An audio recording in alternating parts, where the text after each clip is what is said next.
Welcome to the 5G podcast. We're glad you're here. We hope you enjoy our conversation about God, guns, games, goals, and gastronomy. Now sit back, relax, and enjoy this week's episode. All right, and welcome to the Gay Boys. Hey guys, we're gonna cut right here. Welcome to the 5G podcast. I mean, you already have the intro, but I heard this week from a YouTuber who's very into YouTuber analytics. He says, actually saying like and subscribe each video just like exponentially increases your viewer count and the likes and the subscribes. So Really? yeah. It seems dumb, but actually that's why YouTubers say it. Like analytically, for whatever reason, it works. See, this is probably just a Steven's a weirdo thing. Uh-huh. But when they do that, I actively don't like the video. Yeah, because then it doesn't come across as genuine if they do it every video. And like, I will not subscribe if they say like if they're like and subscribe, I won't subscribe to that video. Yeah, I gotcha. If I watch a couple more videos, I might. But like almost all the YouTube channels that I subscribe to don't say that. Don't say it. So maybe then maybe the actual analytics is just like, because it probably doesn't. Like I said, this is probably a Steven's a weirdo. It probably doesn't count for us. It's probably more for the channels that already have lots of viewers, right? And then they can see how many viewers are not subscribed. And so every now and then, just sorry, no, that's fine. Every now and then on a video, just giving a genuine, hey guys, don't forget to like and subscribe, will actually remind your like loyal viewers, who aren't subscribed. You're like, oh hey, because I did actually find that this week. That's why I thought it was interesting. There's a YouTuber I watch for like Hearthstone, and he does a lot of card games, and he does some collabs with like Magic creators and Yu-Gi-Oh, and he does some funny mini games and stuff. He does a second channel that's basically like just Hearthstone gameplay. So it's like less edited stuff. And I was watching on a second channel, and he's like, hey guys, remember to like and subscribe. And he told me about the analytics. And I was like, oh, actually, I'm not subscribed to a second channel. How about that? Like, I guess that does work. He told me to. He reminded me. Yeah, that's fair. So I was like, huh, it got me thinking. I guess mostly it's for, I guess I'll have to amend my statement. It's mostly for channels where I'm watching like their first video, like the first video of theirs that I'm watching. Uh-huh. And they're like, like and subscribe. I'm like, on the first video, you're like, no, I don't know you. I haven't even finished this video yet. How do I know if I enjoy your, like, this is a 20-minute video and it's 5 minutes in and you're asking. You tell me to subscribe? It's like, no, I got 75% of this video left. I'm not going to. No, yeah, it's definitely for like, because the YouTube algorithms, subscribing doesn't really mean much anyway. Where it's like, sometimes the stuff you're subscribed to shows up in the top, and sometimes stuff you're not subscribed to shows up at the top. So yeah, and then it's like stuff you're subscribed to and enjoy a lot just like never shows up. Just never shows up. Yeah. Which I mean, it's just the algorithm saying like, hey, you don't watch that stuff very much anymore. Yeah, right. It's like I watched a video this morning. Ryan woke up at 5 this morning because she's going up to not Flagstaff. What's it freaking called? Utah. Snowflake. Close. Not really. North that way. She's going to Snowflake for a funeral, and they had to leave at 6 to get to the viewing at 10 or whatever. That makes 2.5 hours, give or take. 3.5 hours. Yeah. So she woke up at 5:15 or something like that this morning, and so I've been up since then. Gotcha. Because that's still sleeping in about 45 minutes for me. It's pretty good. Right now, it's pretty good.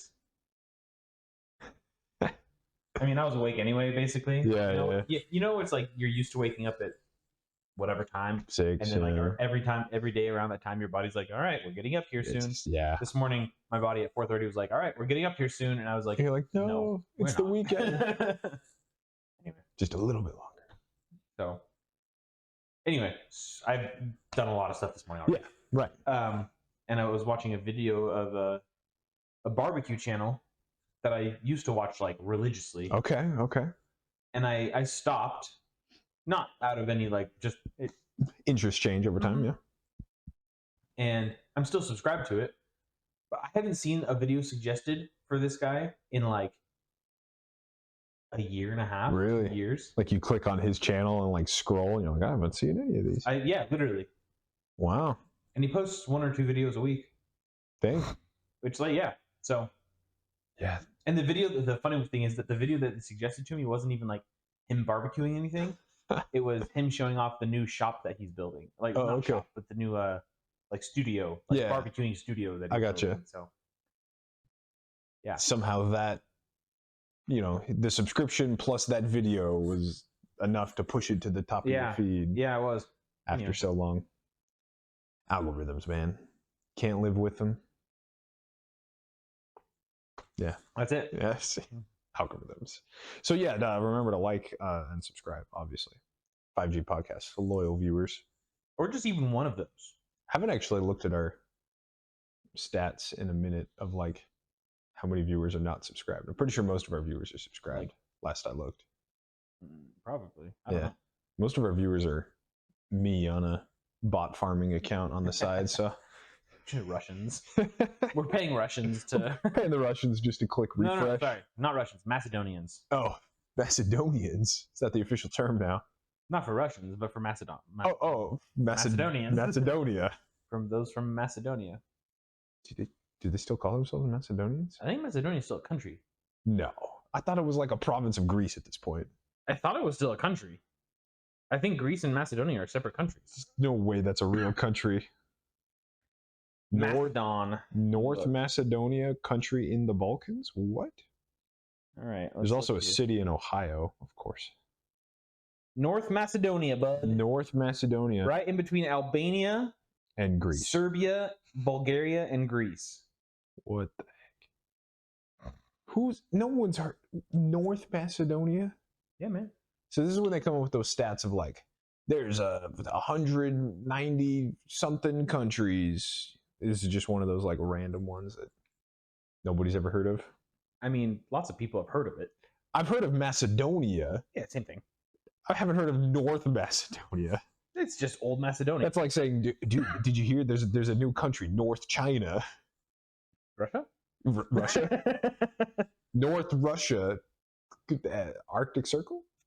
What is north of Russia? I don't think there's anything north of Russia. I think it's the Santa Claus? Yeah, right. The North Pole. North Macedonia. What has North Macedonia contributed? Server farms. All right. Troll farms. I wonder if it's like maybe it's like actually a good tourist destination, but it's like not as busy as Greece.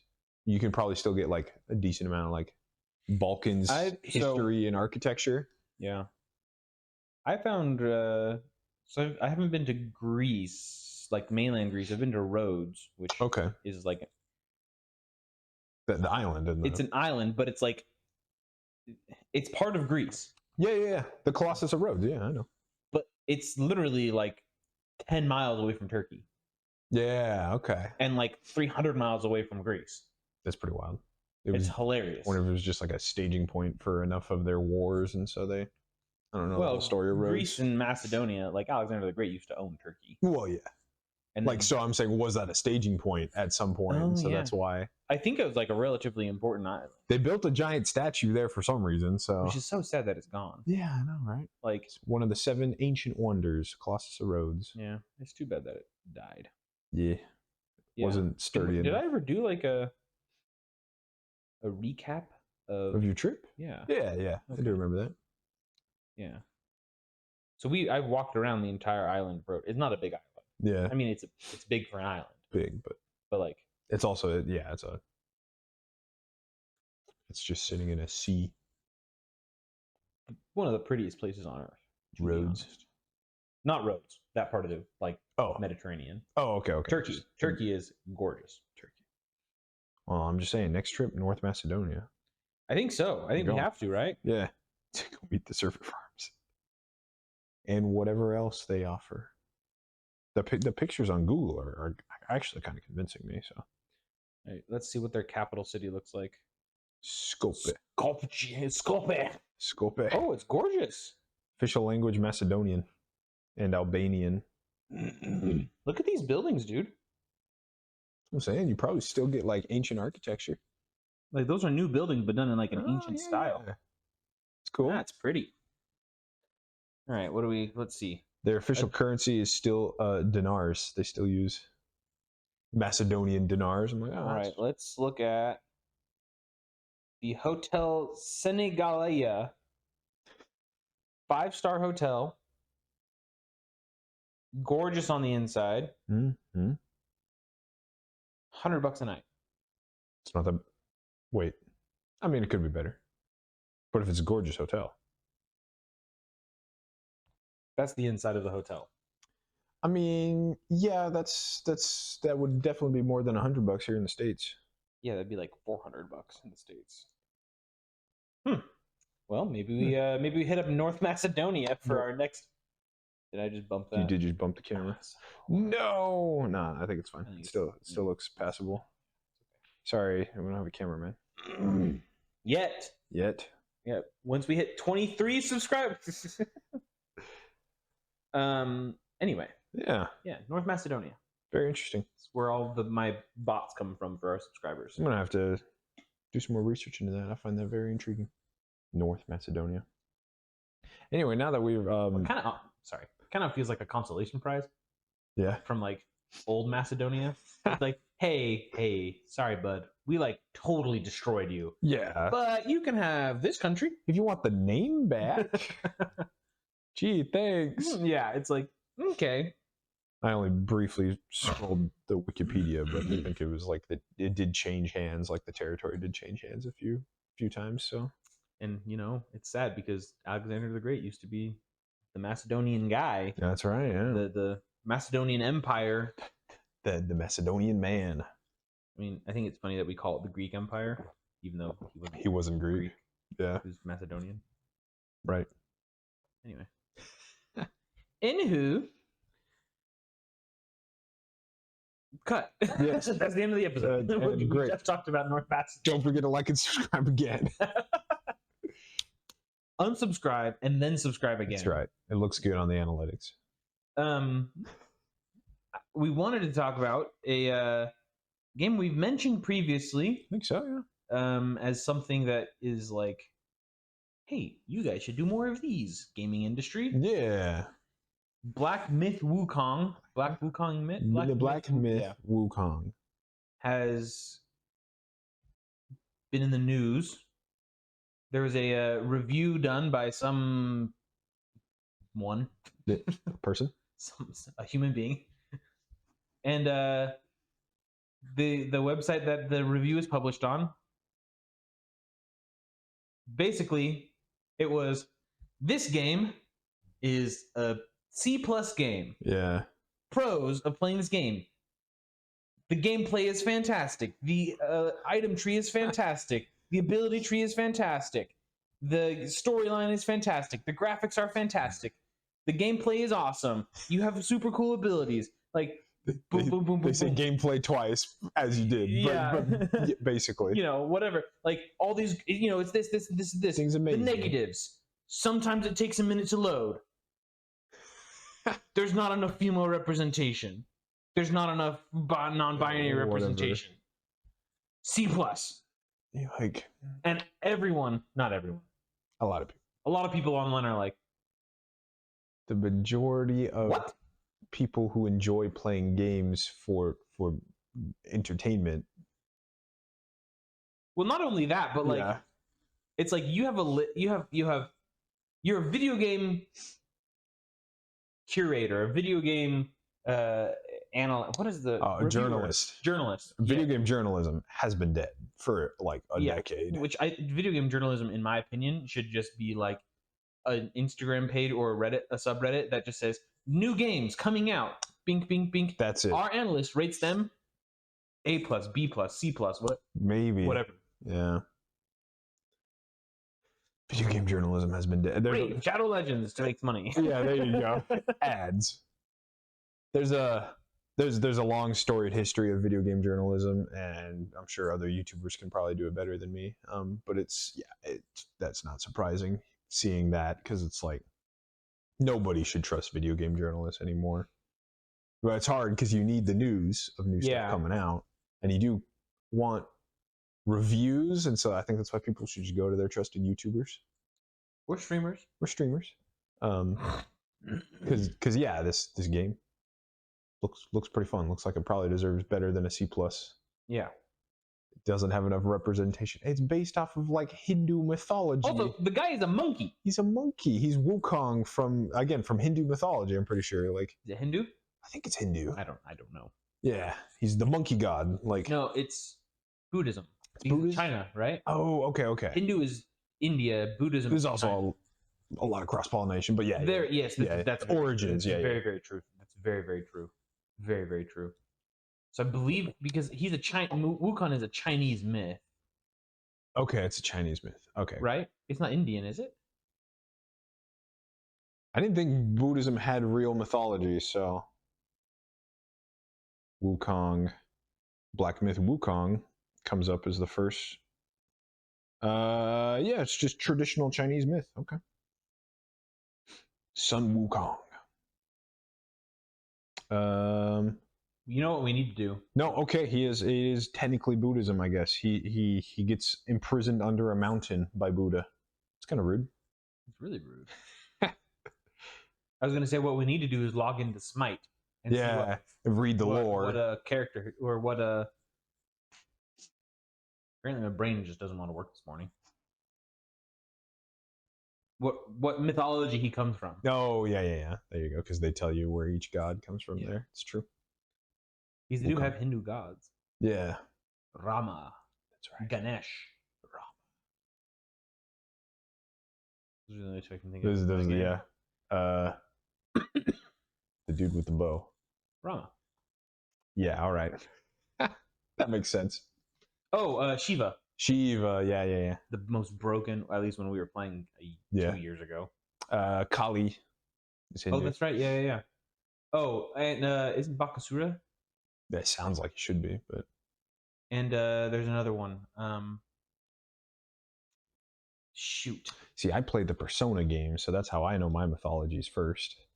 Honestly, if you want to learn mythologies, like there are many games. A lot of video games. Where it's like you could learn like a decent amount of, maybe not like in depth about like the stories of every single god, but like the fact that we are able to name off some Hindu gods when I shouldn't really have any reason to. Yeah.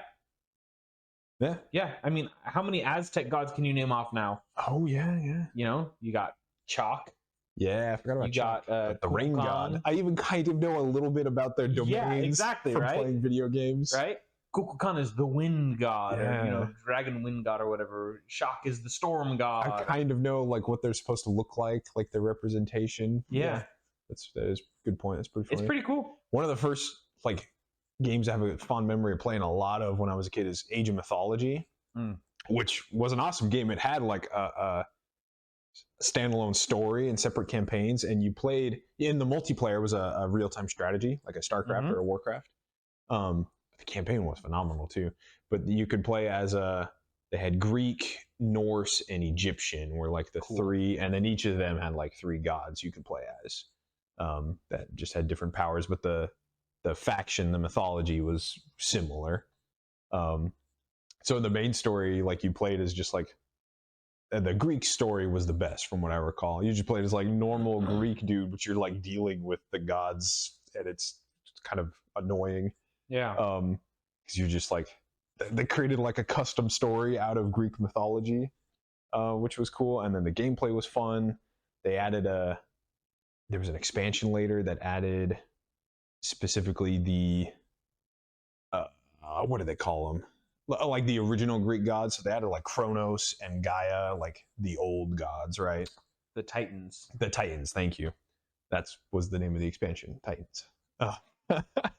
So yeah, it was fun. I learned a bunch from there, from the different mythologies and their stories. Like, you know, the Greeks, you could the units you can make were like the Medusa and the Cerberus or whatever. Cool. Yeah. The Norse guys, you could get like the Nidhogger and the Jotuns. Just stuff like that. It was cool to learn. That's cool. So, yeah, video games, man. Anyway, back to wow, that was a huge tangent. And we're back. The journalist is getting ripped online. Yeah. For being stupid. Well, because now it's actually out in the hands of reviewers. I believe the game comes out. Yeah. Monday or something. Yeah, it's in reviewers right now. And everyone's saying like this game is sick. This game is fantastic. Except these journalists who are like, man, this game is awesome, except for the fact that there's not enough female representation in the first 30 minutes of the game. But it's an action game. You play and you are a monkey. You play as a cool monkey man with a staff, and you're flipping around like. It's a fun action game, like. And then when there's too much female representation, they get mad. This is sexist. Why are there so many sexy females? It wasn't. It's like they didn't do it right. Like, okay, what do you want? Yeah, exactly. They seem to just like they picked Black Myth Wukong or for whatever reason as their target. Like, yeah, we're just gonna. You know the buttons, the meme, the button. Oh, meme? the like the two buttons, and where he's it's like sweating. Not enough female representation. Females are too sexy in games. Like, both of them. No, but like. But choose one. Yeah.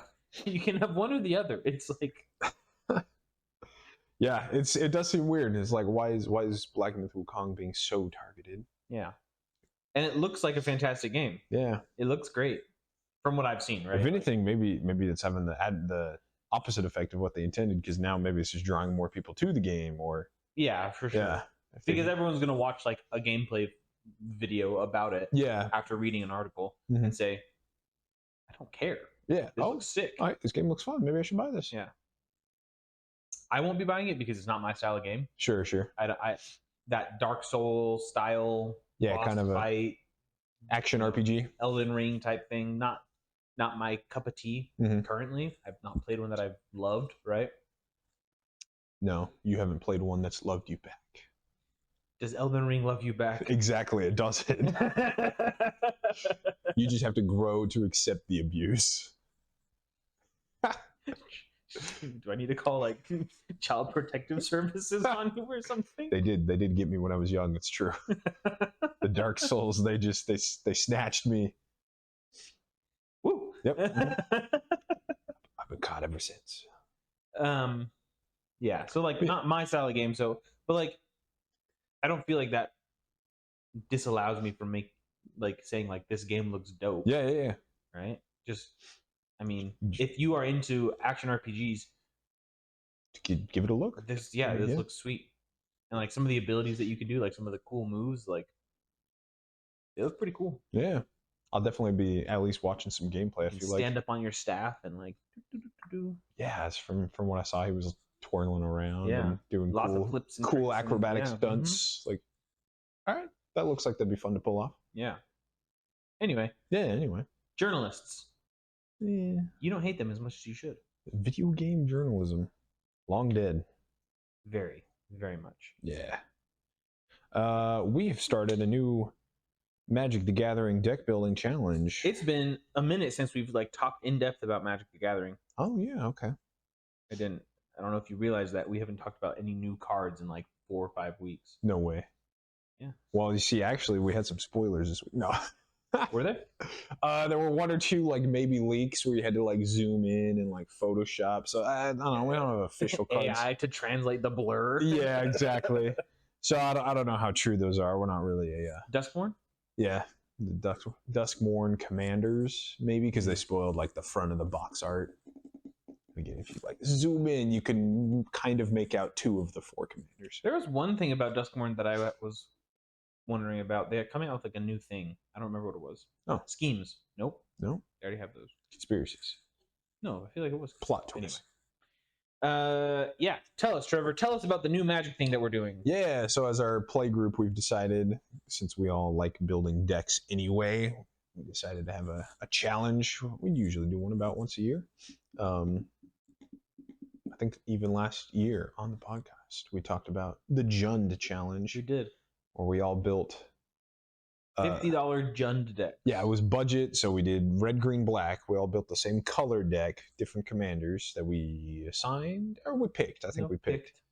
And then our goofy challenge is you take half your deck, you pass it to the right, and then you try to win with only half of your deck and half of someone else's. So you use different colored card sleeves, so that it's very easy to, get your deck back at the end of the night. Yeah.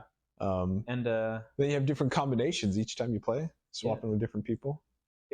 honestly was that was a really fun challenge. Yeah. Like, so you still had your same commander, so it was like, yeah, who's the best Jund commander with whatever random jumble of red, green, and black cards. I think we decided that you won that challenge, right? No, I think it was my brother. Was Sawyer the one that won that? I think so, yeah. Because he had a really solid commander that was good for like any strategy. Wow, I didn't remember. His seemed to work well with the half of any of our other decks. Yeah, that's right. I made a weird combo deck. It wasn't that good. His was like, he had the dragon that she just like draws cards and flings, I think. That's right. Yeah. Yeah. And so it was good with... Caleb also did a fling deck, but it wasn't as effective. It wasn't as effective, but his half of deck, I think his half won the most games. It did. That wasn't him. Mm-hmm. When he passed his half to somebody else. I don't know if he won a game, but his half always won the game. Seemed to always do pretty good. Maybe win the majority of the time. So I still like my deck with the persist theme in it. Oh yeah. I think a little persist combo. Anyway. Yeah, I took mine apart. I was like, I mean, they're just proxies for me. So. Just proxies.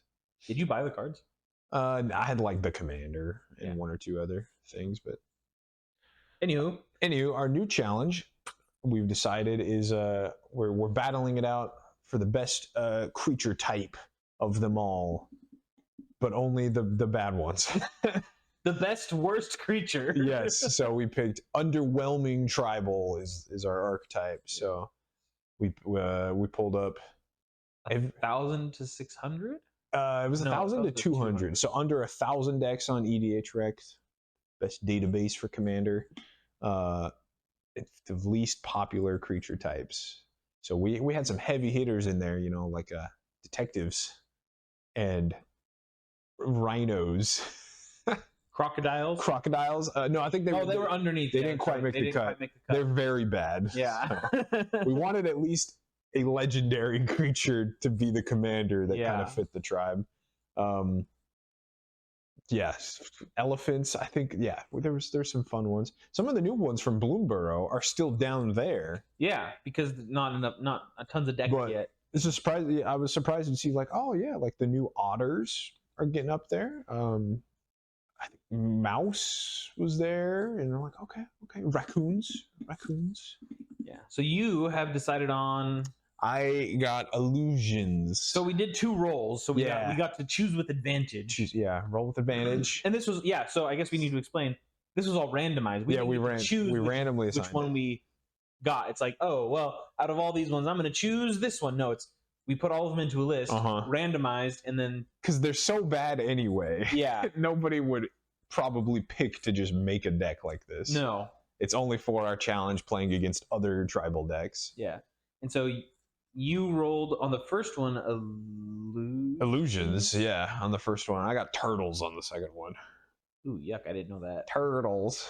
Are there any turtles? There's 2 legendary turtles. Are they bad? None of them have anything to do with turtles, so it's like I could try to make it work. But one we talked about was from I think Murders at Karlov Manor. He's the Simic crocodile turtle hybrid. Or not a crocodile, because he would have been a legendary. It was like an elk turtle or something. Yep. He has like 15 toughness, and then his ability is like pay 4 mana and target a creature, and the next time that creature deals damage, you draw cards equal to his toughness. So he's just green, blue, big butts. You can draw 15 cards when he attacks. And then they have a green, blue, black. They have a turtle where he's like slow is his theme. If he's untapped, every permanent comes in untapped. And if he's tapped, every permanent comes in tapped across the board. Can you tap him? Not inherently. That'd be OP. Yeah, if you could just tap and untap whenever you want. So he's fun, but he doesn't have anything to do with turtles. So every permanent comes in untapped, even the lands that are tap lands? Yeah. That's pretty okay. Yeah.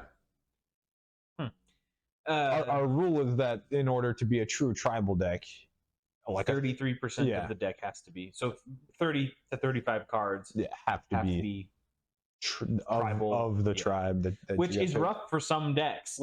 So for example, I got detectives. and raccoons. Both pretty new creature types. Yeah, very new. The only raccoons that exist are all Gruul. Mm-hmm. Well, there's one that's Gruul and a black. Oh. So he can't go on the deck. Yeah. He's not a legendary either, so like I can't use him.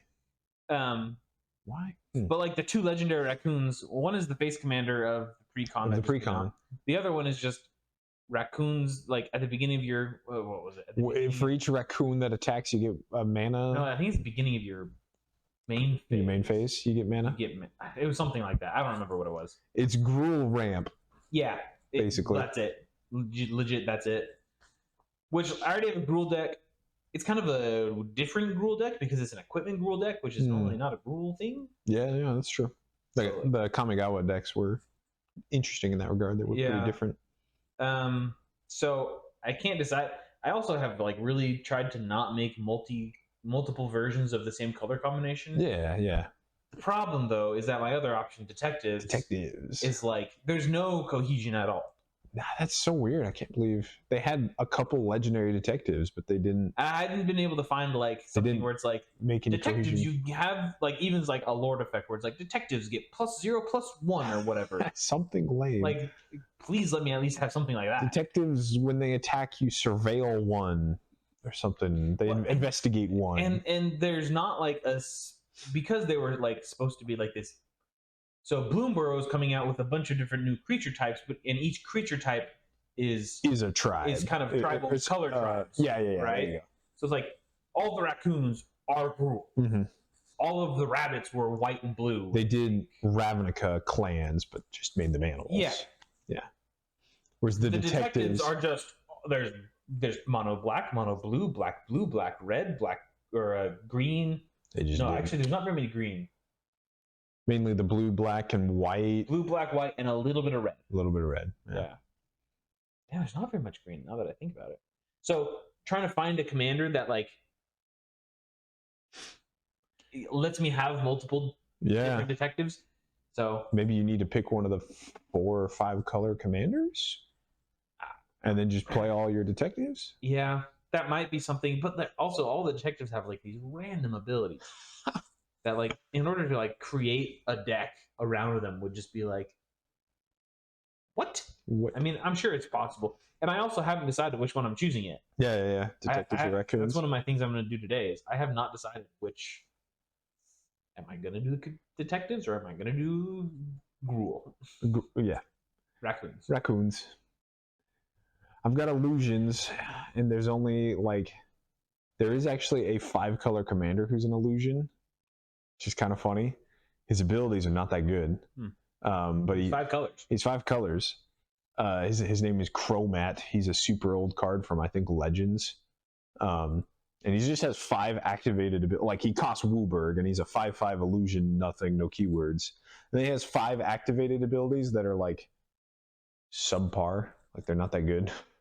But maybe is like Voltron because it's like pay a green and a black to regenerate, pay a red and a blue to put a +1/+1 counter on him. Like he has 5 activated abilities. Each one has 2 color pips to do some middling thing. Like, So maybe not the commander I'm going to pick.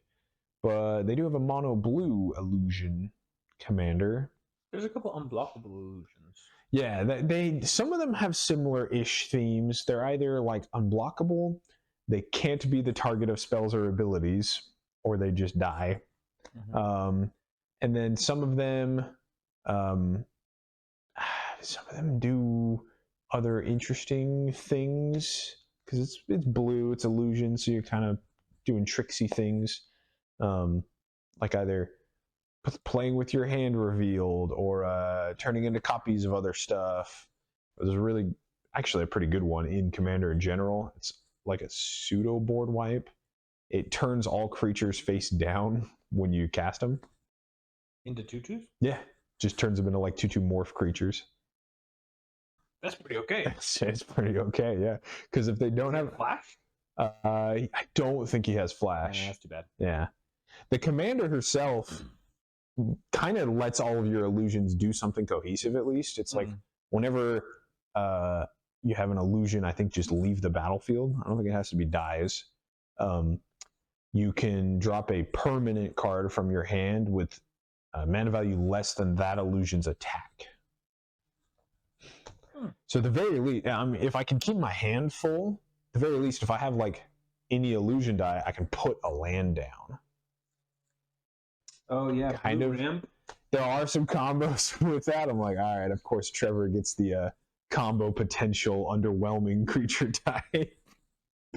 I'm just gonna be whipping out Ashnod's Altar here and just infinite loop all the mana, but maybe, I don't know. We'll see. So there's at least some. Is there any mono blue sack outlet? Oh, Ashnod's Altar, just colorless. It does it itself. Yep. Oh, yeah. So there's at least cohesion on that commander. Like, okay, I can pump my illusions if I want, and then if they die, I get to replace them with any other permanent from my hand.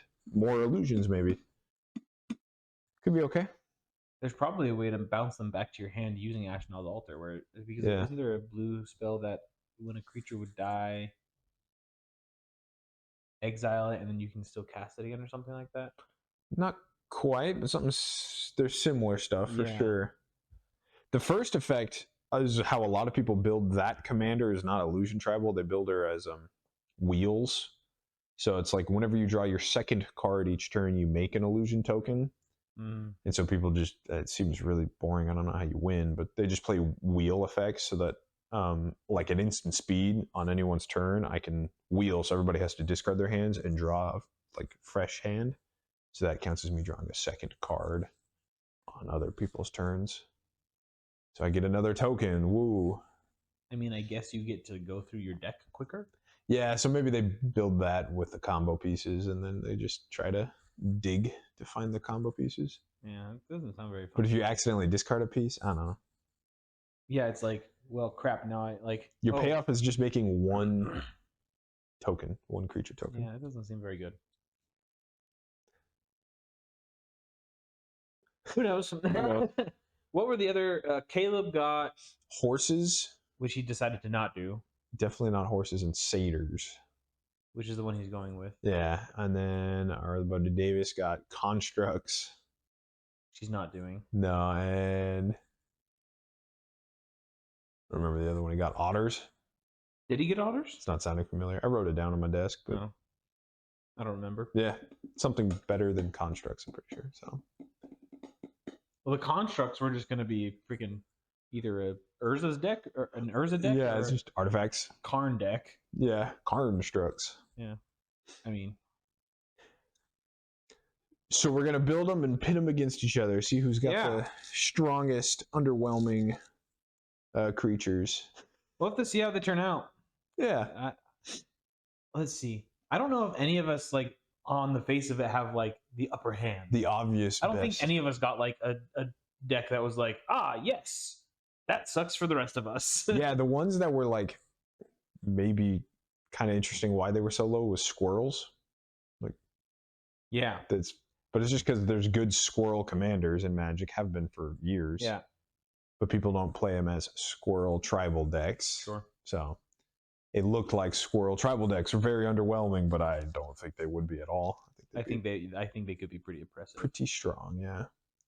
Yeah. So yeah, I think you're right. Nobody has an obviously strong tribe. No, which makes it fun, right? Yeah. Like, we might only get one game in that night, though. Yeah, maybe if it's. And we might just go through all of our cards trying to kill. It might just be a slugfest if we're all combat based.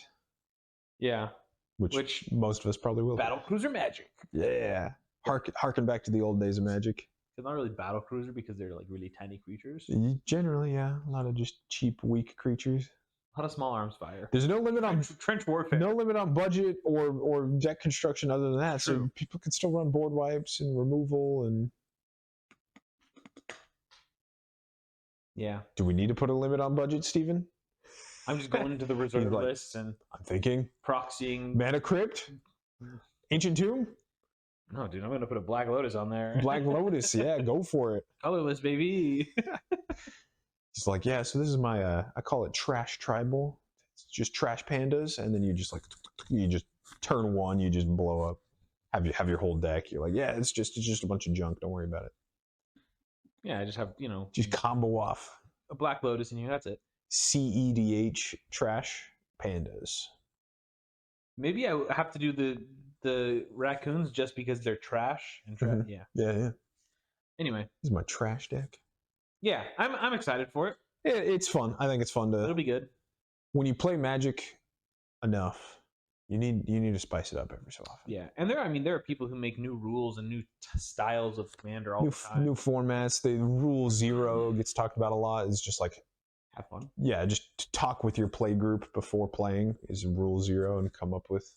Some people have their own band lists and everything. It's like like for us, it's like we do mulligans differently than most people. Yeah, it's like you don't really get penalized unless it's like your fourth one or something like that. Yeah, third, fourth. Like, yeah. Okay. Then it's like, yeah, we allow proxies to an extent. Like we kind of just know. We're like when I say our group. Yeah, like our dynamic. We kind of have a limit on like, okay, like, would I feasibly own this card? Yeah. At some point, could I actually buy this card in the future? Yeah. Or like right now? Not a Black Lotus. Yeah. Apparently, one just sold for like $2 million or something like that. Dang, $2 million though. That's what I saw. I don't know if that was verified. The One Ring was $2 million. I thought. Yeah. Yeah. I think I just saw someone. They had like a PSA 10 graded one. That's hard to do. Yeah. Basically, if you open a card out of a pack, it's PSA 9. Mm-hmm. Interesting. Okay. Yeah. Apparently, I don't know. All right. I have nothing to back this up other than like the Reddit post that I saw. Sure. And I did not. I saw. Someone opened a Black Lotus. Black Lotus. They got it graded at PSA 10 and sold it for $2 million. Cool. And then I scrolled. Scroll on past. Low attention span. Well, yeah. Our next topic. What is the next topic? Sorry. War. The war for the One Ring. War never changes. Oh yeah. So there's some updates. Yeah, it's kind of interesting. So there's two updates that I kind of wanted to share with you, Trevor.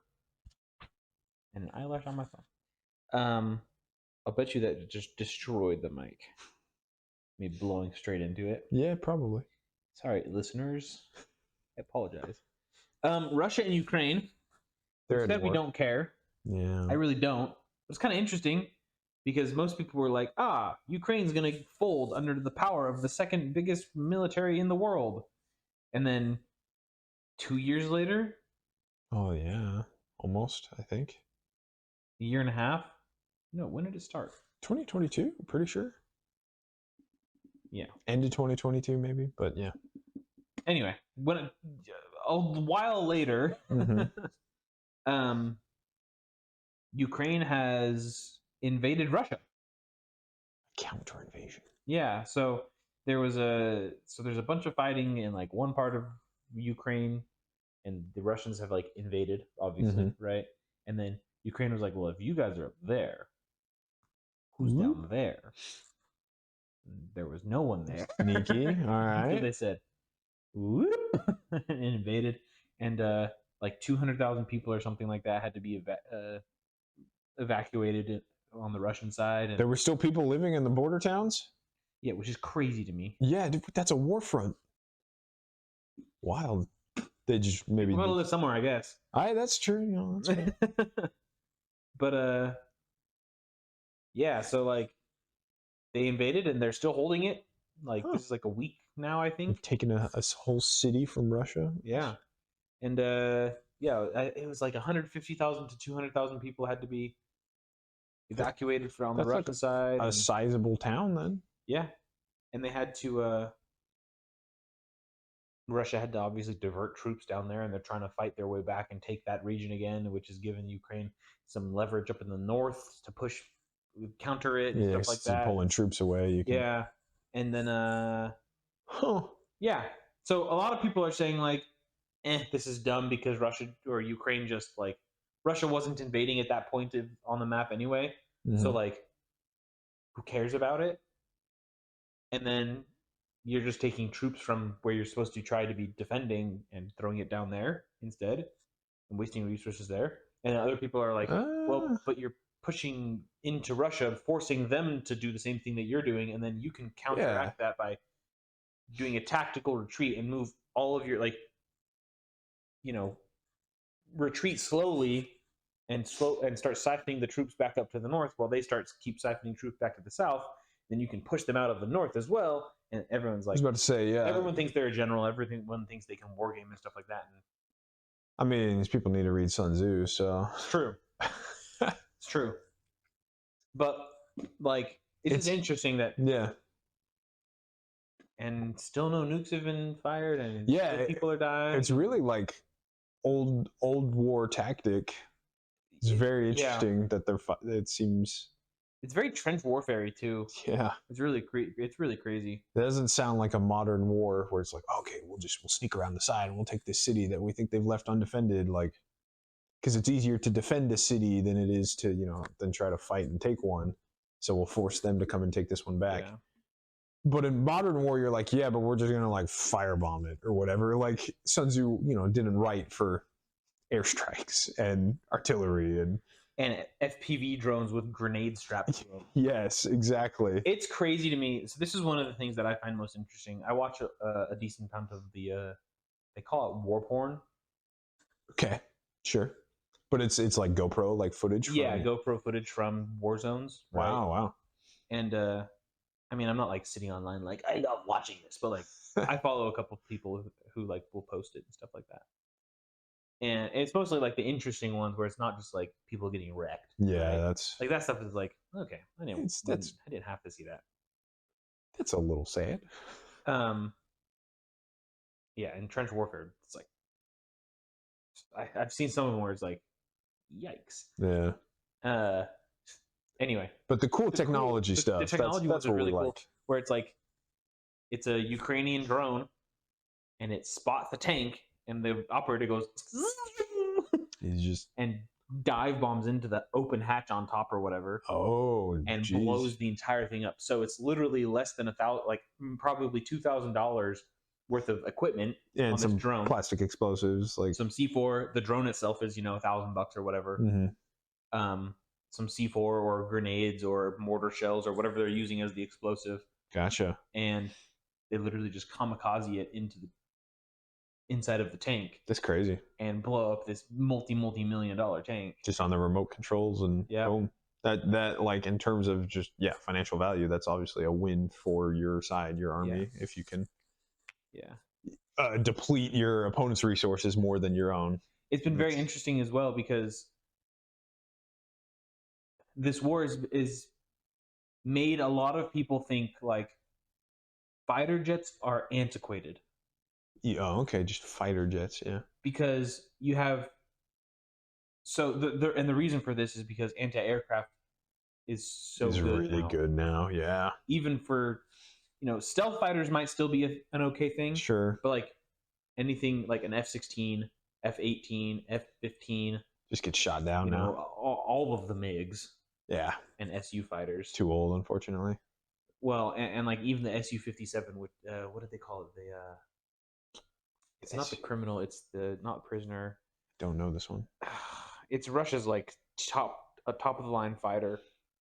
Anyway, what is it called? It has a bad A name. They named theirs the Su-50. Don't we have an SR-57? The Blackbird. SR-51. SR-51. Okay, I was like, they gave it the same number as ours or something. That's Su-57 Su-57 Bandit. What is it called? The Bandito. Does it have a cooler name in Russian? The SR-57 Proshnovka. I'm just making up words, fill in the time. The Felon. The Felon. Su-57 Felon. All right, so obviously somebody photoshopped like Trump on a plane, right? That'd be funny. That would be good. Anyway, which is kind of a bad name for a plane, in my opinion. The Felon? I like it. I think it's like a cool name. And it's a fighter jet? Yeah, stealth fighter. Multi-role stealth fighter. The massive plane. Massive plane. And it's a stealth fighter. It just means it fools some anti-air systems. Yeah. Yeah. It's not like a true stealth fighter. It's not like, oh, it's invisible, you can't see it. It's not like a B-2. bomber, okay. where it's like the radar cross section of a mosquito, Yeah, yeah. or like a F-35, like the radar cross section of like a mite. Mm-hmm. Like it's crazy how small, but it has like the radar cross section of like a falcon or something like that. Okay, okay. It's tiny. It's still stealth, right? Yeah, it's anyway. too small. But Anyway, but they haven't been able to field any of them, either side, really. Mhm. Ukraine just got a batch of F-16s that I'm not sure what they're going to do with, but yeah.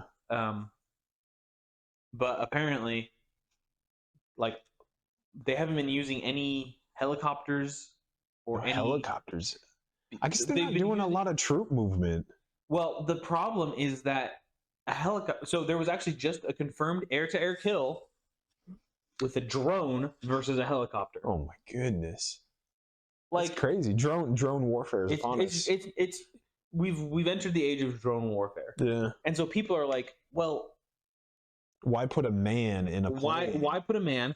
And also, why spend millions and millions and millions of dollars to produce tanks and helicopters and armored vehicles and mortar systems and everything like that when I can take literally a drone with a $2,000 drone with a high-powered grenade on it, or a thermobaric grenade on it, and do much more targeted direct damage. Yeah, man, it's very interesting. Like, they've been using helicopters. Russia has been using helicopters as mobile artillery platforms with the rockets. So what they literally do, literally, guys, just point it up. They just literally. I'm sorry, I apologize. That's fine. They'll fly it to somewhere beyond the range of a drone or beyond the range of our anti-aircraft weaponry, and they'll just point the helicopter up, fire all their rockets, and then peel off. Just rocket salvo inside of Russian airspace, and so like they just rocket mortar the place. Dang. And then go and reload and do it again and do it again. They're just mobile flying artillery. Yeah, mobile rocket batteries. Dang. Yeah. I think the counter to that one we'll see. You said we just sent them F-16s. We'll see. I want to see F-16s with just like grenades duct taped to them, and then they just have like they hook up the controls to a remote, and they're like, "No, Ukraine, you're flying that wrong. It's the wrong way." Like, what? You guys sent us really big drones. No, stop. Those are really expensive drones. What's crazy is the F-16 is like one of our. I think it's the most exported fighter in the world. I believe it, yeah. And it's like 60 years old. Yeah. It was built in like the 70s, 60s or 70s. 70s, that sounds for Vietnam. For Nam. Not that we used it a whole lot in Nam, but. No, it was at the end of Nam, so it must have been 70s, 60s, 68, 70, something like that. Same with like the A-10. Oh, yeah. The A-10's also old. And like even like our most modern fighters. The A-10 is that old. I can't believe that one more than the F-16. Yeah. The A-10 was developed. The A-10 was developed for the Ho Chi Minh Trail. That's wild. Like we were using A-10s like in the Middle East, like all the time. Like, yeah. Well, I mean, we've also been in the Middle East for 40 years. But in my head, the Middle East is like a recent conflict. It is, Trevor. It was recent for our parents. It was recent for our. And it'll probably be recent for our children. Probably continue to be recent. Yeah, we're still using A-10s. Dang, interesting. Yeah. But yeah, so we're in drone warfare then. If that's. It seems like it, and there are companies that are now like just developing drones for war. And we've made jokes about this before, but it really will be just like playing a video game. Like will they use Xbox controllers? It's Xbox controllers, yeah. And they literally just have a screen, like an iPad, an Xbox controller. You've got one of those handles that puts your phone on your controller, and then you just. That's literally what they do. Yeah. Big old phone. And then like controller. The defense technology just needs to be like, okay, stop putting open hatches on things. Yeah, the problem with that, like, yes, right? But like still, like your bases, your encampments, like can still just get droned. Like. Yeah. Well, there's thousands, maybe not thousands, but hundreds of videos at least of, because they're just flying these drones all over the place. You can't explosion proof everything. Well, and they're flying all these drones around, and then they'll spot like an ammunition depot. Oh yeah. And they'll just drop one grenade on it, and then. Yeah. You can Just try to explosion-proof things like that. Yeah. I mean, it's crazy what they're. Yeah, it's there's a new startup. The guy who invented Oculus and then sold it to Facebook. Sold it to Facebook, yeah. For $2 billion or whatever it was. Mm-hmm. Has started the defense contracting. I love how we call them defense contracting companies. It's like we're surrounded by 2 oceans: Canada with 13 people, Mexico that can't field a freaking bus, and have the largest military on the earth. Yep. And we're a defense contracting company. Defense. If we're shipping weapons across the ocean, I don't believe that becomes defense. Yeah. Anyway, there's a defense. He started a defense company called Anduril. No way. You just said that out loud and realized that's the name of the sword from Lord of the Rings? I did. Defense. Anduril.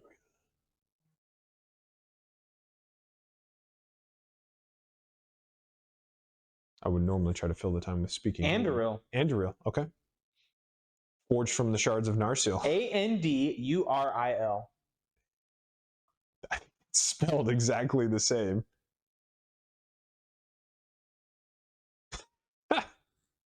Anyway, okay. Mm-hmm. He and the whole company is basically like drone warfare. Yeah. So, and developing drones because right now they're just literally using like the what are they called, the DJI drones.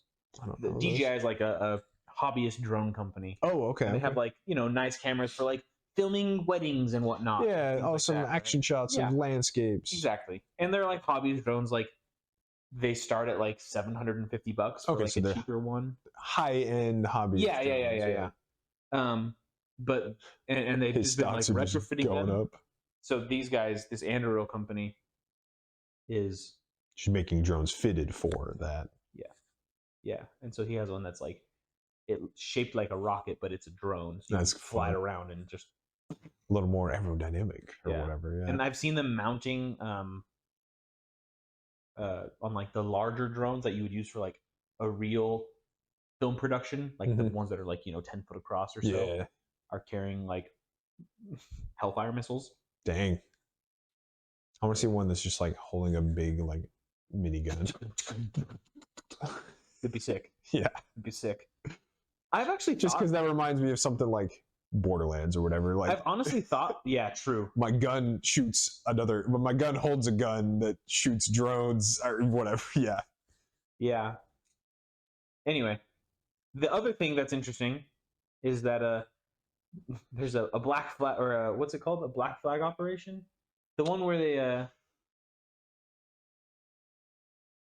what is the type of thing where it's like a false flag? False flag operation where the media and every Western media is claiming that the Nord Stream pipeline, which everyone knows was blown up by the U.S. and Britain, was actually blown up by a group of Russian, or what were they?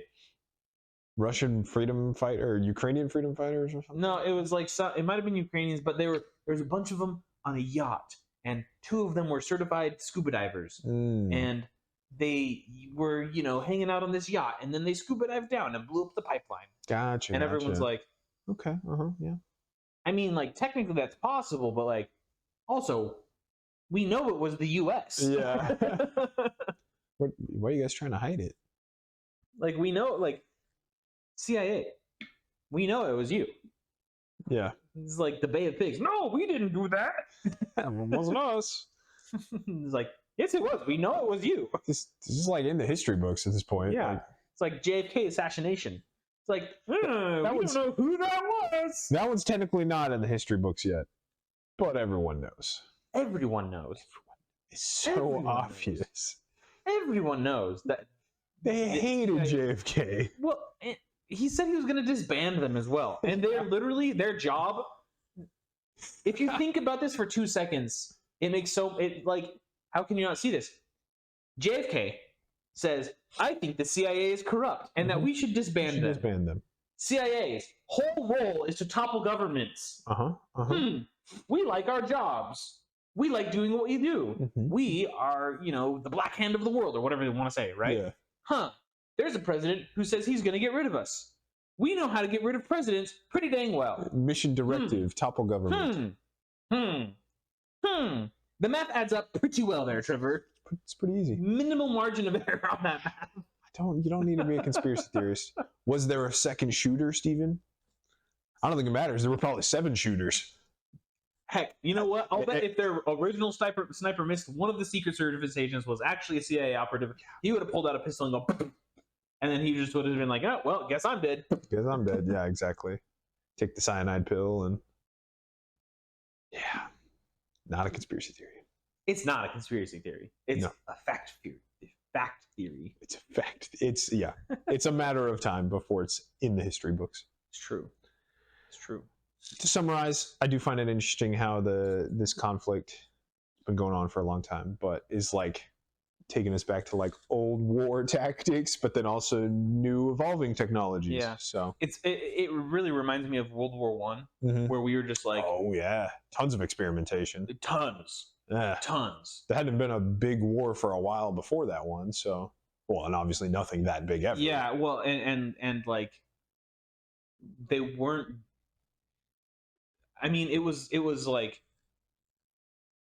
25 years after the invention of the first machine gun. Yeah. And the first machine gun they didn't know how to use it yet. Right. They didn't know like, oh, we need to put these as like on vehicles, or we have to get them more stable. They were using them as like cannons, so they can be accurate. Yeah. Yeah, the first like Gatling guns.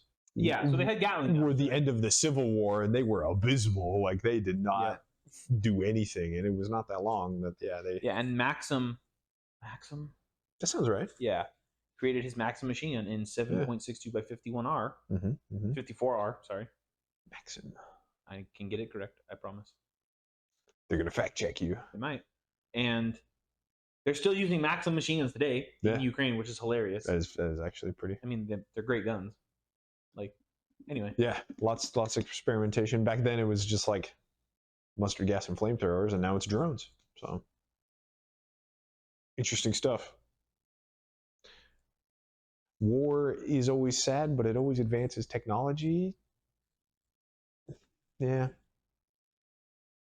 Yeah, and most of the time, not good technology. Most of the time, not. No. At least, like, we learned a lot of chemistry from World War One. Woo. World War One did allow us to farm. Yeah, we learned the nitrogen. We learned fertilizer. Fertilizer because we were running out of bat crap. Yeah. Bat guano. Which you would. It's true. You would run out of that eventually. I mean, I think we were. Yeah. I think we only had a few years left to like. Anyway. Back to some lighter topics. Video games. Video games, yes. Meh. Quite. It's my wine glass. Oh, I see. We're video game journalists, you see. Yes, we are the snobs of the snobs. Come to us for your educated opinions on video games. I mean, we are technically video game journalists, Trevor. Yeah, we have a YouTube channel. We have a YouTube channel, and we talk about video games in an uneducated manner. I mean, that's fair. I would argue I'm at least as educated as video game journalists because I play video games, and I don't think they do. I mean, I'm probably not as educated as them on video games because I'm a noob when it comes to games. But I think they literally don't play video games anymore. That's probably true. Yeah. Yakuza. This is just a brief headline because we'll probably maybe talk more, but yeah.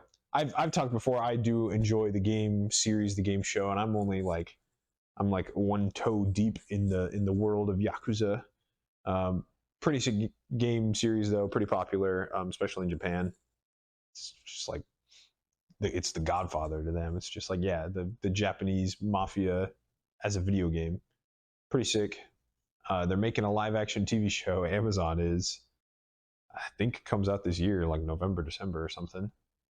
And you sent me the headline that apparently they are not using the games for inspiration. Yep. I forgot exactly what that headline was. Let me let's pull it up here. Yeah. I got to cite the sources. Cite the source, Reddit.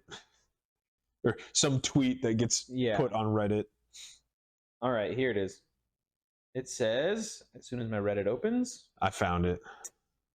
Your Reddit's faster than mine. Yeah. The TV show cast reveals they've never played the games because the team at Amazon asked them not to. Mm-hmm. Uh-huh. Mm-hmm. Now you may be wondering, Amazon, why would you not use the inspiration? Or at least the cast, right? Because who's supposed to be acting that characters from the games. Yeah. I can see... Didn't look good. Two reasons for this. One is that the casting director and director chose these actors for a specific reason, because they liked how these actors would portray a character. Sure. And they didn't want those actors to be tainted by how characters in game that they're meant to be playing would act. Okay. Sure. The other reason, so I don't love that excuse. If that's their grand plan. But if that's what they came out, if they said like, this is why we didn't want them to play the game, I'd be like, I see where you're coming from. It's like, this guy already just feels like the main character. Yeah, and like I can like, I don't know if I can get behind it, but I can understand it enough to not be mad at it. Sure. Right? Like, I might not support that decision, but I don't hate that decision. But it would maybe end up okay. Yeah. Yeah. The one that I would never support and would hate actively is if the writers were like, hey, we don't want you playing this game and becoming a fan of this game and then realizing that we're effing this up majorly. Yeah, we're changing the story. We're changing the story and the world and how it's supposed to be, and we're adding unicorns and fairies and non-binary dildos into this game. Guys, it's a game set in Japan in the 90s. Like, and you play as a gangster. You're not going to be able to get much representation in there. Sorry. They do actually have some decent female characters in the games, in the game series, but like, since we were talking about earlier representation, all that, it's probably not going to be the type of females that they like or would want. They're not going to, you can't do a strong female character in the Japanese Yakuza, like, because they don't value strong women.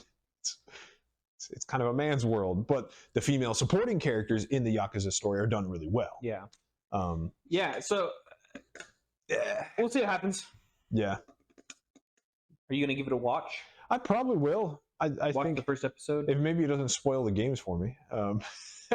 That's fair. I'll have to find out, because the game series is long enough that it spans, like, it does span a few decades. At this point, I think the newest one, the main character I'm playing now, like, has a daughter or whatever. Whereas the one I'm playing now, he's like 18. So like, it does span a decent amount of time. So yeah, maybe I'll watch after we get a bit more info. We find out, oh, is it a standalone story, or are they just trying to recreate? I don't know. Are they trying to do like 10 seasons? Like, oh, this is just every game back to back. Like, I don't know. We'll see. I'll probably give it a watch out of curiosity, because I do like the world and I like the characters. So I probably will as well. If it's live action, and if they, even if like maybe the casting is bad and maybe some of the story is dumb, if they've at least pulled in some like good martial arts, like stunts coordinators, I think it'd be phenomenal. Because I mean, there's some awesome fighting in that game. Like, yeah, if they can kind of imitate what Warrior did. Yeah. Not copy it, but like, not copy it, but it's like, take notes. We wanted a martial arts combat based show. Okay, here's a storyline that supports that.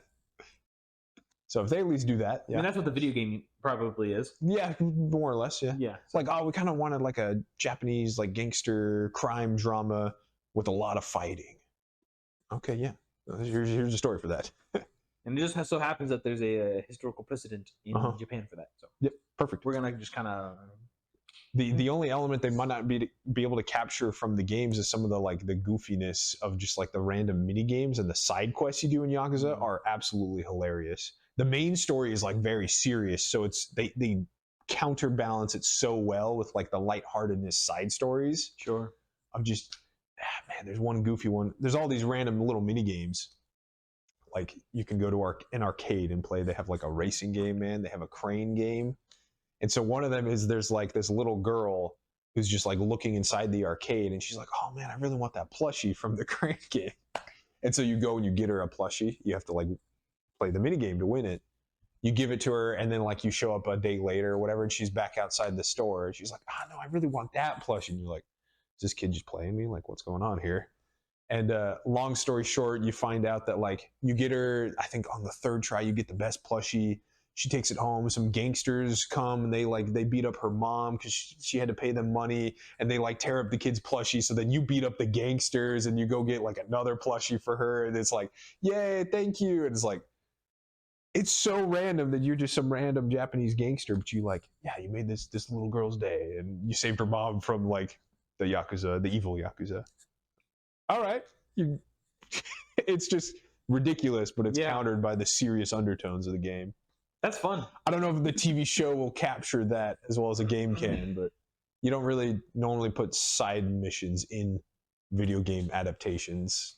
True. There's no time in that. Normally, they don't put very much video game in the video game adaptations. Also true. Historically, which Borderlands explained. Yeah, explained. Borderlands, which we talked about last week. Did you watch Borderlands, Stephen? After my riveting review, it was a riveting review. Yeah, it riveted it to a cross. Yeah. No, I did not decide to waste my time. You didn't like. It wasn't like Trevor 5G podcast. Borderlands was abysmal. That headline didn't convince you? No. Okay. No, it didn't. Unfortunately. Bummer. Yeah. Even through your scathing review, I did not decide to patron. You didn't go give them. They need more money, Stephen. They have lost $100 million so far. I was just about to pull up that article. I think they barely made $10 million out of a $110 million budget. Yeah. So this one was on August 10th. So that was 7 days ago. Yeah, last week. Which was the opening night or opening weekend. Opening weekend, yeah. Yep. Borderland. This is an article. It says Borderlands on track to be biggest bomb in cinema history. Cinema history. $110 million budget versus a $4 million box office weekend. Yeah, I think by the end of that Saturday or Sunday, they made it to like 5 million. I think I remember hearing. Woo. Pretty bad. Yeah. I saw it. It would have been Friday, opening night, and it was a small town, arguably, but like I think there were 12 people in the theater for a brand new movie. I think rom-coms can get more than 12 people on an opening night. On the flip side of that, Deadpool and Wolverine just hit $1 billion. Is the highest grossing rated R film ever. Yeah, which is impressive. Which is good for them. Because R-rated films don't generally gross the highest because limited audience. Tighter audience, yeah. You know, not a family movie. Which makes sense to me. Yeah, totally. That's kind of the risk you take when you make an R-rated movie. You understand that as a movie maker. Yeah.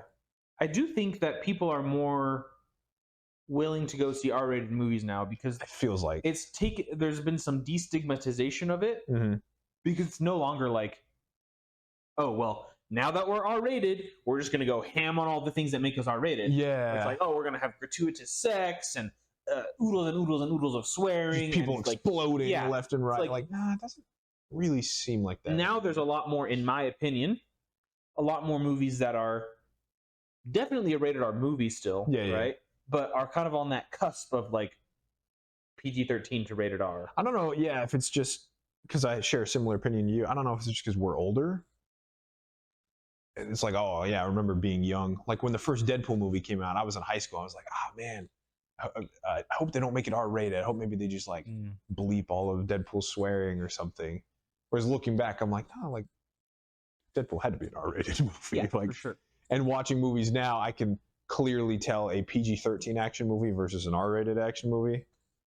Because in a PG-13 action movie, when you shoot a guy, they cut the camera away and then they cut back and he falls down. In an R-rated movie, it's like, okay, John Wick, like that's a little more realistic. You shoot a guy, you see some blood. You're going to see some blood. Yeah. I think that there's a reason to make PG-13 action movies, but there are, and we kind of talked about this last week. There are other action movies that, like, this might be a good way to explain it. If you have source material, yeah, there you go, source material that is rated R or M17. Yeah, that's very obviously. It's a mature content. You have to stick with that. You can't downgrade. The Deadpool comics show him being blown up and killing, and they're very R-rated. Yes, they're comics, right? But like, it's still the same content type, right? So you can't downgrade it to a PG movie or a PG-13 movie. It feels unauthentic. Which Borderlands did is definitely a mature game. It's rated M. It's known for kind of its cartoony, over-the-top violence. Like there's language in it. Like it's. And then you take that and you put it into a PG-13 shell. It's not. And it feels unauthentic, and it feels like they're trying to do something that isn't genuine to the world and the world building. And I mean, that might not be the only sin that they committed. No. But because the casting, I think, was abysmal. Yeah. I've been looking at it, and I was like, these characters, like Kevin Hart's character. I watched a review on it. Oh, okay. Yeah. And they were saying, like, yeah, Kevin Hart's character is supposed to be a 6'2" soldier. Yeah, stoic. And instead, you got a 5'2" comedian. His character in the games actually is like, he doesn't get the jokes. Like that, he's like a very serious guy, and other characters will crack jokes around him, and he's just like, he doesn't. What? And then he doesn't get Kate Blanchett's character Lilith is supposed to be 20 years old, not 60 years old. I told my mother-in-law about this one. It was funny because my wife and I were chatting to her, like, yeah, we went and saw the Borderlands movie. She's like, Borderlands? And we were like, don't see it. She's like, okay, I won't. And I told her, because she's kind of in the know with movies and celebrities and all that. I said, yeah, so it's based off a video game that I played, but, their main character is this kind of like a sexy femme fatale type woman, kind of strong, bad A woman. Yeah, so they cast Kate Blanchett, and my mother-in-law was like, what? Yeah. And I was like, maybe 30 years ago, my mom was like, not even then. I thought that was good. Like, yeah, that was just wrong pick. Yeah, I don't. So they had many sins, and they are suffering for it. Yeah. Significant blowback. The CEO of Gearbox that makes Borderlands, and like this guy is like borderline insane at this point. Like he made a good couple games, but then he really went off the deep end. He was like blowing up on Twitter this week. I don't know if you saw, trying to defend his movie because he's like, this is the best movie ever made. Like, I love this movie, and people are like reviewers, like actual YouTubers, reviewers, actual journalists, not just video game journalists, are like, yeah, this movie kind of sucks, and here's why. And he's like, no, this movie is great. What are you talking about? Oh, that part was in the extended cut. It's like, oh, we couldn't get that in. And he's just like trying to cover for this movie. It's like, nah, this is a great movie. You got to go see it. Like, and everyone's like, nah, dude, the movie kind of sucks. Like, objectively. He's like, no, you're wrong. And he's just like, he's yelling at people. He just needs to put the phone down and get off Twitter. But Yikes. He's a little wacky, trying to defend this piece of crap movie. Well, just yelling at people. He's also got other claims of like mistreating previous employees, and I think there might have been a sexual assault claim or two. So like, stand-up guy. Yeah. Great. The popular one is the original voice actor for Claptrap. I think was in the first 2 games, and then they had like a huge falling out of like. Again, not sexual abuse, but like employee abuse, like either verbally calling them out or actually like laying hands on them. I don't remember, but so that's why. And he was like a big like person at the company too. He was like one of the developers and also voice acted Claptrap. And then he wasn't in the 3rd game, and he couldn't do the movie obviously because I know that was a thing a lot of people said about the Mario movie. Like, wait, it's animated. Can't you just get the actual voice actors? And this one they got Jack Black for Claptrap. Yeah. Like in this case, they couldn't get the original voice actor for Claptrap, so yeah. I'm okay with the not. I mean, if you could get the original voice actor, that'd be great. Yeah. But if you can't, I don't find it to be. You're doing a Hollywood movie. It's okay. Name recognition is a thing. It's okay to pull in some big names. Yeah, for sure. A lot of people didn't like Chris Pratt when he got announced as Mario, but honestly, he did fine. I think he did great. Yeah. I think he did great. And they had the original voice actor do a cameo in the movie, so like, yeah, it was like the very first when Chris Pratt's Mario was like, hey, do you think the accent's too much? And then the cameo of the original voice actor is like a character in the restaurant. He's like, no, man, I think it was great. You did fine. Yeah. So like, they kind of calmed everyone down with that one, I think, hopefully. Yeah, I didn't hear too much backlash on it, especially because it was a good movie. Yeah, right? exactly. This is the thing. If you make a good movie, certain sins aren't sins. Yeah. They're just like artistic choices, right? Yeah. And it's like you can disagree with them, but it's like it was still a good movie. It was still a good movie. Like relatively true to the source material and or just like a good story. Good movie. Wholesome. Yeah. You know. I think that one broke $1 billion. Pretty sure. It definitely might have. Yeah. But then you have other movies where it's like and then when it's a bad movie and there are other sins, they like if you're not true to the source material and it's a bad movie and miscast and all this other stuff, like yeah, it's rough.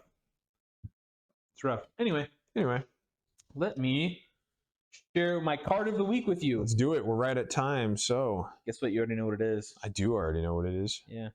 This is very excited. When I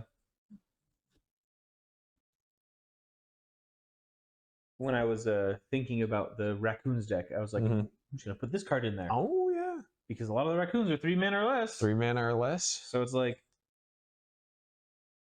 Steven's favorite card of the week. It is. It might be good. I actually might buy it like in real life as well. Yeah, it's a reserve list. It is a reserve list card. It's only going up. Alurin. Allurin? I've heard it Allurin, but yeah. 4 mana enchantment, mono green. So 2 and 2. Any player may play a creature card with total casting cost 3 or less whenever he or she could play an instant and without paying its mana cost. Yeah. And without paying its mana cost. Which so the updated text is like, it gives it flash and you can pay without paying its mana cost. Yeah. Which is good for everyone, so unlikely to be removed. Sure.